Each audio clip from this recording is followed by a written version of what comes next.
سورہ فاتحہ جس کی ابھی میں نے تلاوت کی ہے، دو اعتبارات سے یہ قرآن مجید کی پہلی سورت ہے۔ ایک تو ترتیب مصحف میں آپ کو معلوم ہے کہ سورہ فاتحہ پہلی ہے، پھر سورہ بقرہ ہے۔ ایک ترتیب نزولی میں بھی یہ پہلی مکمل سورت ہے جو حضور پر نازل ہوئی۔ سورہ فاتحہ سے پہلے صرف متفرق آیات نازل ہوئی، 5 آیتیں سورہ علق کی، اقرأ بسم ربک الذی خلق خلق الانسان من علق اقرأ وربک الاکرم الذی علم بالقلم علم الانسان ما لم یعلم۔ اب یہ مکمل سورت تو نہیں ہے نا، سورۃ العلق تو 19 آیات پر مشتمل ہے، جس میں سے 5 یہ ہیں۔ دوسری وہی سورہ نون، 7 آیتیں، نون والقلم وما یسطرون ما انت بنعمت ربک بمجنون وان لک لاجرا غیر ممنون وانک لعلی خلق عظیم فستبصر ویبصرون بأیکم المفتون ان ربک هو اعلم بمن ضل عن سبیلہ وهو اعلم بالمہتدین۔ اب یہ 7 آیتیں ہیں۔ سورہ قلم تو غالباً 54 آیات پر مشتمل ہے، اگر مجھے مغالطہ اگر نہیں لگ رہا تو گویا کہ اس سے پہلے سورہ مزمل کی آیات نازل ہوئی، سورہ مدثر کی آیات 7 نازل ہوئی۔ یہ سب کے سب جو ہیں یہ متفرق آیات ہیں، صورتیں نہیں۔ 5ویں وہی ہے سورۃ الفاتحہ، اور یہ مکمل سورت نازل ہوئی ہے محمد الرسول اللہ صلی اللہ علیہ وسلم پر۔ تو دونوں اعتبارات سے یوں سمجھ لیجئے کہ پہلی سورت ہے قرآن مجید میں ترتیب مصحف کے اعتبار سے بھی پہلی، اور ترتیب نزولی کے اعتبار سے پہلی مکمل سورت جو حضور پر نازل ہوئی۔ عربوں کا ایک خاص ذوق ہے، اور اس ذوق کے مطابق سورۃ الفاتحہ کے معاملہ بھی ہوا ہے۔ جو چیز انہیں بہت پسند ہوتی ہے اس کے لیے نام بہت سے رکھ دیتے ہیں۔ شیر کے لیے 5000 الفاظ، تلوار کے لیے اتنے الفاظ، گھوڑے کے لیے اتنے الفاظ۔ تو سورہ فاتحہ کے بھی بہت سے نام رکھے گئے۔ ایک سب سے زیادہ عام جو ہے اور جو گویا کہ اس کا اسم علم بن گیا، حالانکہ وہ بھی صفاتی نام ہے، الفاتحہ۔ فتح یفتح کے معنی کھولنا، دی اوپننگ سورہ آف دی قرآن، اوپننگ سورہ، یہ انگریزی کے حوالے سے فتح، فتح کے معنی میں اوپن کرنا، کھول دینا، کھولنے والی سورت، یعنی یہ کہ مصحف کو کھولتے ہی جو سورت سامنے آئے گی وہ سورۃ الفاتحہ ہے۔ دی اوپننگ سورہ آف دی قرآن الفاتحہ۔ تو یہ گویا کہ اس کا صفاتی نام ہے، لیکن یہ اس کا اسم علم کی حد تک ہے کہ ہم سورۃ الفاتحہ کا اس کو سمجھتے ہیں کہ یہ اس کا نام۔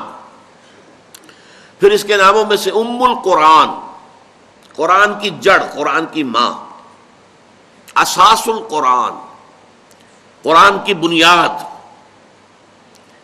السبع المثانی والقرآن العظیم، یہ بھی اس کے 2 نام ہیں۔ ایک حدیث ابھی میں آپ کو سناؤں گا اس کی روح سے۔ اصل میں یہ آیت ہے سورہ حجر کی، جس میں اللہ تعالیٰ نے اپنا احسان گنایا ہے حضور پر۔ وَلَقَدْ آتَيْنَاكَ سَبْعًا مِّنَ الْمَثَانِي وَالْقُرْآنَ الْعَظِيمَ لَا تَمُدَّنَّ عَيْنَيْكَ إِلَىٰ مَا مَتَّعْنَا بِهِ أَزْوَاجًا مِّنْهُمْ۔ اے نبی، ہم نے ان کافروں کو، ان مشرکوں کو، ان غافلوں کو جو دولت دنیا کی دے رکھی ہے، کبھی آپ کی نگاہ اس کی طرف نہ اٹھے، کبھی آپ کی نگاہ ادھر نہیں اٹھنی چاہیے۔ ہم نے آپ کو جو شے دی ہے وہ سب سے بڑی قیمتی شے ہے، سبعا من المثانی والقرآن العظیم آپ کو عطا کیا ہے۔ ان کی دولت، ان کا ساز و سامان، ان کے پاس جو کچھ ہے، ان کی کوئی حیثیت نہیں اس دولت کے مقابلے میں جو ہم نے آپ کو دی۔ تو یہ جو ہے سبع من المثانی والقرآن العظیم، حدیث میں ابھی میں آپ کو سنا دوں گا، اس میں بتایا گیا یہ سورہ فاتحہ ہی کے لیے الفاظ استعمال ہوئے۔ پھر اس کو سورۃ الحمد بھی کہتے ہیں، سورۃ الشکر بھی کہتے ہیں، سورۃ الصلاۃ بھی کہتے ہیں، سورۃ السؤال بھی کہتے ہیں، سورۃ المناجات بھی کہتے ہیں۔ یہ الکافیہ بھی ہے، الشافیہ بھی ہے، شفا دینے والی، والوافیہ بھی ہے، پورا کر دینے والی، تو الراقیہ بھی ہے، اسی کے ذریعے سے جھاڑ پونچھ کی جائے۔ چنانچہ بہت سے آپ سنتے ہوں گے 41 مرتبہ سورہ فاتحہ پڑھ کر مریض کو جو ہے پھونکا جائے تو اس سے شفا ہوتی ہے۔ تو اگر کرنا ہی ہے، کوئی جھاڑ پھونک کرنی ہے، تو کسی اور شے سے نہ کرو، سورہ فاتحہ سے کرو، جو سب سے اونچی شے جو اللہ تعالیٰ کی عظیم ترین نعمت ہے جو اس نے اپنے نبی اپنے محبوب محمد الرسول اللہ کو عطا کی ہے۔ جہاں تک اس کی فضیلت کا تعلق ہے، اس کے لیے اب سب سے پہلے تو آپ حدیث سن لیجئے۔ یہ جامع ترمذی کی روایت ہے، عن ابی ہریرہ، حضرت ابو ہریرہ رضی اللہ تعالیٰ عنہ سے مروی ہے، ان رسول اللہ صلی اللہ علیہ وسلم قال لأبی بن کعب، کہ حضور صلی اللہ علیہ وسلم نے حضرت ابی ابن کعب سے فرمایا۔ یہ ابی ابن کعب جو ہے یہ انصاری صحابہ میں سے تھے، اور یہ قرآن کے بہت بڑے عالم تھے، بہت بڑے عالم، یہاں تک کہ حضور کے اپنے الفاظ ان کے لیے یہ وارد ہوئے ہیں، اقرأہم ابی ابن کعب، میرے صحابہ میں سب سے بڑا قاری، سب سے بڑا عالم، اس لیے کہ اس وقت جو قاری ہوتا تھا وہ عالم ہوتا تھا، زبان ان کی اپنی تھی۔ آج ہمارے ہاں تو قاری وہ ہوتے ہیں جو عالم نہیں ہوتے، قرأت انہوں نے سیکھ لی ہے بہت اچھے انداز میں، وہ قرآن پڑھ سکتے ہیں لیکن انہیں علم حاصل نہیں ہے۔ اس وقت کا معاملہ یہ نہیں تھا۔ تو عالمہم اقرأہم، سب سے بڑا قاری، سب سے بڑا عالم قرآن جو ہے وہ ابی ابن کعب ہے۔ تو ان سے بڑی محبت کے ساتھ پوچھا، اتحب ان اعلمک سورۃ، اے ابی کیا تم چاہو گے کہ میں تمہیں وہ سورت تلقین کروں، وہ سورت سکھاؤں، بتاؤں، لم ینزل فی التوراۃ ولا فی الانجیل ولا فی الزبور ولا فی القرآن مثلھا، جس کے مثل، جس جیسی کوئی صورت نہ تورات میں نازل ہوئی، نہ زبور میں نازل ہوئی، نہ انجیل میں نازل ہوئی، اور نہ ہی خود قرآن میں نازل ہوئی، یعنی بے مثل صورت۔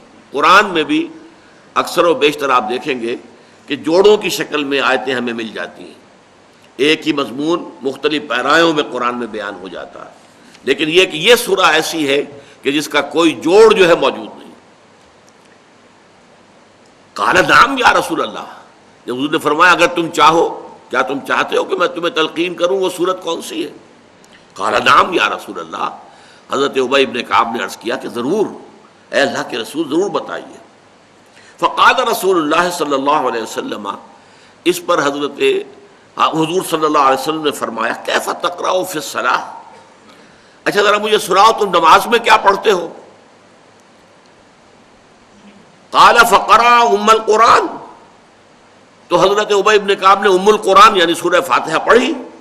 فقال رسول اللہ صلی اللہ علیہ وسلم، اس پر فرمایا اللہ کے رسول صلی اللہ علیہ وسلم نے، والذی نفسی بیدہ، اس ذات کی قسم ہے جس کے ہاتھ میں میری جان ہے، ما انزلت فی التوراۃ ولا فی الانجیل ولا فی الزبور ولا فی القرآن مثلھا، اس سورہ فاتحہ جیسی کوئی صورت نہ قرآن میں نازل ہوئی ہے، نہ زبور میں، نہ انجیل میں، نہ تورات میں۔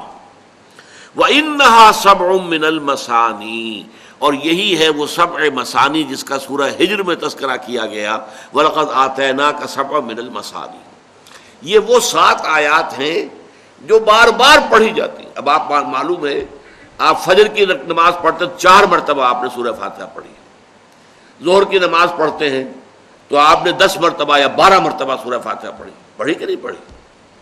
اسی طریقے سے رات کی عشاء کی نماز پڑھتے سورہ فاتحہ بار بار دہرائی جانے والی، 7 ایسی آیتیں جو بار بار دہرائی جاتی ہیں۔ اور والقرآن العظیم، اور یہ خود اپنی جگہ پر قرآن عظیم ہے، اپنی جگہ پر اس کا رتبہ کیا ہے؟ یہ قرآن عظیم، بہت بڑا قرآن یہ ہے۔ الذی اعطیتہ، یہ وہ قرآن عظیم ہے جو اللہ تعالیٰ کی طرف سے مجھے عطا کیا گیا ہے۔ حضرت انس سے رضی اللہ تعالیٰ عنہ، یہ حاکم کے اندر روایت موجود ہے کہ یہ افضل القرآن ہے، قرآن مجید کی سب سے فضیلت والی صورت۔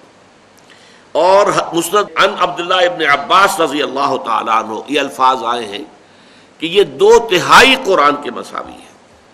بہرحال یہ اس کی فضیلت کے لیے کچھ میں نے حوالے آپ کو دے دیے۔